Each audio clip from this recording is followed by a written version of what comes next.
তোমাকে বারণ করার সাধ্য আমার নেই।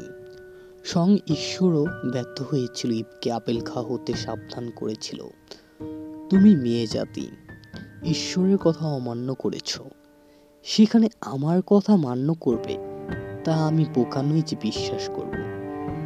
তুমি রানী হেলেনা, যার কারণে পুরো রোমান সাম্রাজ্য ধ্বংস হয়ে গিয়েছিল। তুমিই নারী, যার আপেল ফল খাওয়ার কারণে স্বর্গ হতে ঈশ্বর তোমায় ভূমিতে পাঠিয়েছিল। যেখানে ঈশ্বর তোমায় ক্ষমা করেনি, সেখানে আমি তোমায় কিভাবে ক্ষমা করব? সেদিন যখন ঈশ্বর অ্যাডামের জন্য ইভকে বানিয়েছিল, সেদিনই তোমার জন্য আমাকে বানিয়েছিল।